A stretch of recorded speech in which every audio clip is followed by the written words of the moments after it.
खीरा के फायदे। खीरा एगो लता के पौधा हवे जेकर खेती बहुत ढेर होला। एकर इस्तेमाल फल, सलाद आ सब्जी के रूप में होला। एकरा के कच्चा के संगे संगे पकावल रूप में भी खाइल जा सकता। आम तौर पर एकरा के सब्जी मानल जाला, बाकी ही फल हवे। खीरा में 96% पानी होला। इन्हन में कैलोरी कम होला आ फाइबर आ विटामिन के मात्रा ढेर होला। ऐसे ई लोग सुपर फूड बन जाला। आई देखल जाव खीरा के फायदा। एक, जैसे कि ई कैलोरी में बहुत कम होखेला अवुरी पानी के मात्रा ज्यादा होखेला। ऐसे वजन घटावे खाती ई अद्भुत होखेला। 2, बहुत रेशेदार होखला के चलते ई कब्ज के रोकेले। 3, खीरा शरीर के हाइड्रेटेड राखे खाती निमन होखेला। 4, ई शरीर के विषमुक्त भी करेला।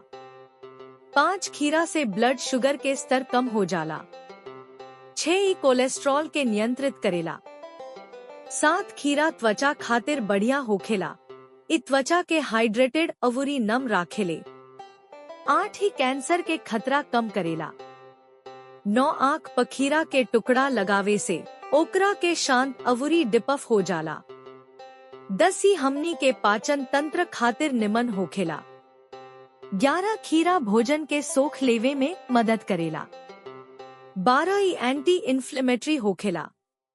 13, चूंकि खीरा में पानी के मात्रा ज्यादा होखेला ऐसे आपके बहुत दिन तक भरल राखेला। खीरा के सलाद आ फल के रूप में बहुत प्रयोग होला। लोग एकर इस्तेमाल वजन घटावे अवुरी वजन प्रबंधन खाती करतारे, जवन की शरीर में ब्लड शुगर अवुरी कोलेस्ट्रॉल के स्तर के नियंत्रित करे खाती करतारे। संक्षेप में कहल जाव त खीरा ऊर्जा के बहुत बढ़िया स्रोत हा, जवन की आपके लंबा समय तक भरल रहेला। खीरा के आहार। आजकल बहुत लोग एक हफ्ता के खीरा के आहार चुनौती भी आजमा रहल बा। एहमे उ लोग के लगे दिन भर खाली खीरा बा। चूंकि खीरा में इलेक्ट्रोलाइट, फाइबर अवुरी विटामिन भरपूर मात्रा में होखेला, ऐसे शरीर में कवनो कमी ना लागेला। अध्ययन से पता चलल बा कि खीरा के आहार के माध्यम से लोग के वजन एक सप्ताह में लगभग 4 से 6 किलो वजन कम हो गईल बा। डायबिटीज के रोगी लोग के चीनी के स्तर में भी भारी गिरावट देखल जाला आ कोलेस्ट्रॉल के स्तर नियंत्रण में देखल जा रहल बा।